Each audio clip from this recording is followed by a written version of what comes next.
Professional thumbnail একটা আমরা বানাতে চাই, বাট এই থাম্বনেলটা আমরা কিভাবে বানাবো আমরা জানি না, অনেকেই আমরা জানি না প্রফেশনাল একটা থাম্বনেল বানালে আমাদের কি কাজ হবে। একটা প্রফেশনাল থাম্বনেল বানানোর পর আপনার ভিডিওটাই কি খুবই একটা সুপার দেখাবে, আমরা প্রফেশনালভাবে আমরা এটা বানাতে পারি না। সো আমি আজকে দেখিয়ে দিব প্রফেশনালভাবে একটা থাম্বনেল আপনারা ফ্রিতে কিভাবে বানাবেন। সো আমার চ্যানেলটাকে সাবস্ক্রাইব করে রাখেন, আমার পেজটিকে ফলো করে রাখেন। Let's jump into the video. তো এরকম টাইপের থাম্বনেলগুলো আমাদের মোবাইল দিয়েও বানাতে পারবো, এবং যাদের ল্যাপটপ আছে, ল্যাপটপ অথবা পিসি, এগুলো দিয়ে কি এরকমভাবে আমরা থাম্বনেল বানাতে পারবো, যে থাম্বনেলগুলো মানুষের সামনে গেলে মানুষের খুবই আকৃষ্ট হবে এবং তারা দেখে খুবই ভালো লাগবে। যে কোনো কিছু একটা দেখার আগে যদি ভালো না লাগে তখন তো আর এগুলো মাঝে কেউ ক্লিক করবে না। সো এরকম থাম্বনেলগুলো বানানোর জন্য আমাদের প্রথমত কিছু ফটো লাগবে। সো ফটোর জন্য আমাদের এখানে গিয়ে, ধরেন আমি একটা ডিএসএলআর ক্যামেরা নিয়ে একটা ভিডিও বানাইতেছি, এটার জন্য কী করতে হবে, আমার ডিএসএলআর ক্যামেরা, আমার ডিএসএলআর কী করতে হবে, ক্যামেরা লেখে আমার সার্চ দিতে হবে।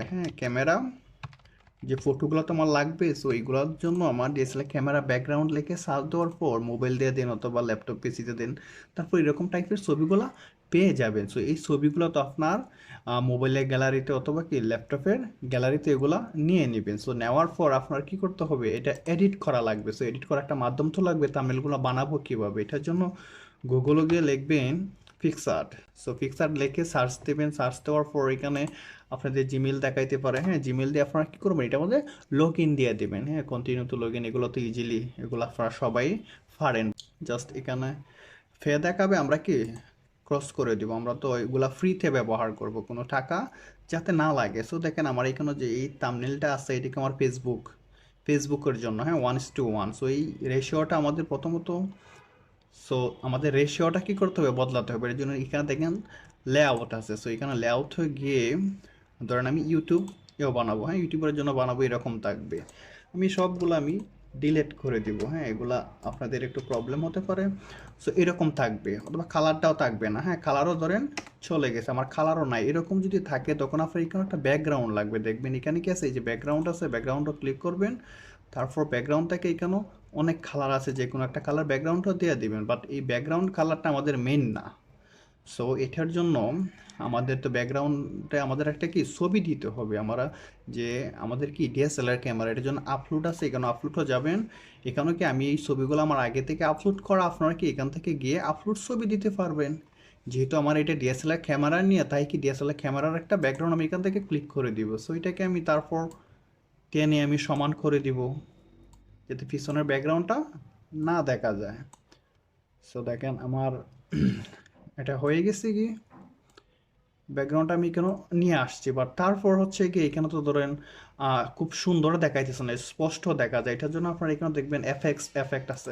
এখানে ক্লিক করবেন, এখানে ক্লিক করার পর আপনারা এখানে পাবেন ব্লার। সো এই ব্লারও কি করবেন, ক্লিক করে দেবেন।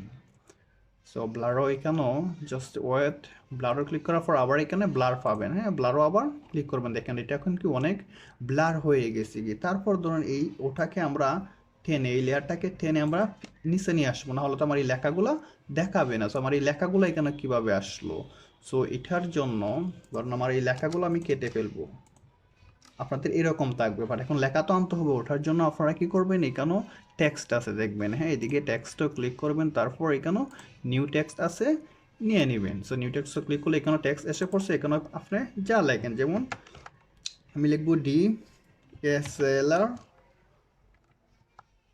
ক্যামেরা, বাট লেখাটা কি সুন্দর হয়েছে না, ওটার জন্য এখানেও এই কার্সরটা ক্লিক করবেন। তারপর আমার এই লেখার ফন্টটা চেঞ্জ করতে হবে, এটার জন্য এখানেও 3 ডটও ক্লিক করবেন। তারপর এখানেও টেক্সট স্টাইল, এখানেও যাবেন।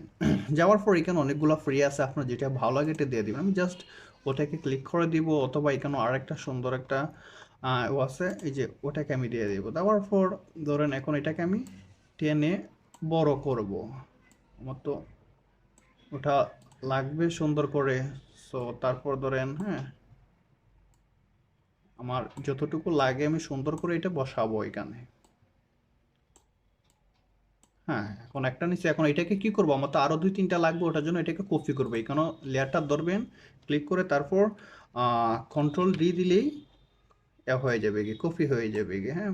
আমার 3টে লেয়ার লাগবে, কন্ট্রোল D।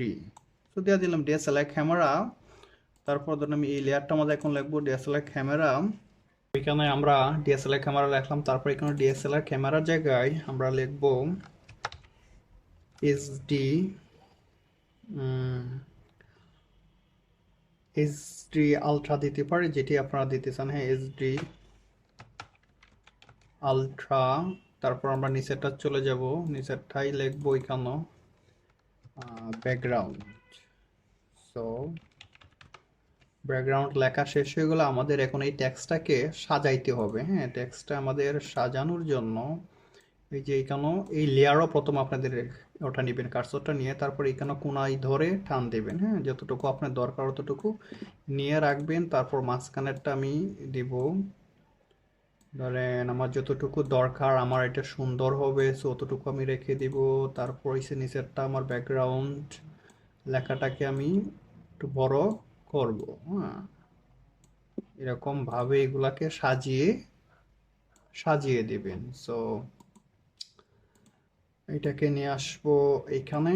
সো এখানে নেওয়া আসা হয়ে গেছে কি, এখন হচ্ছে কি আমার এখানে কালার দিব। কালারের জন্য এখানে দেখেন এই যে ফিল আছে, ফিলও গিয়ে আমি এখানে যে কালারটা ভালো লাগে এটা দেবো। তারপর মাঝখানেরটা দেবো কালার, ধরেন আমি এখানে এই কালারটা দেবো, হয়ে গেছে।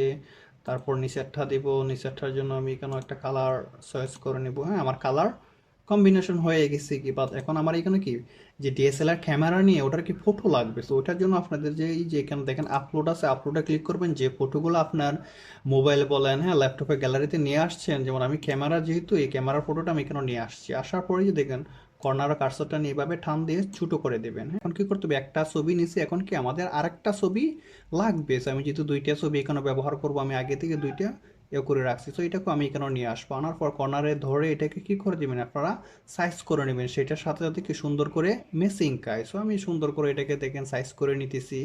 সাইজ করা হয়ে গেলে গিয়ে আপনারা যে সুন্দর করে সাইজ করবেন। সো সাইজ করা দেখেন এখানে সুন্দর হয়ে সাইজটা হয়েছে কিনা, হ্যাঁ, নাহলে তো আবার সুন্দর দেখাবে না। সো তারপর এখানে হয়ে গেছে কি, এখন কি করবেন, উপরে কর্নারে দেখবেন এখানে এক্সপোর্ট আছে। সো এক্সপোর্টে গিয়ে আপনারা সবসময় কি জেপিজি টাইপ রাখবেন, তাহলেই হয়ে যাবে। সো ভালো থাকেন, থ্যাংক ইউ ভেরি মাচ।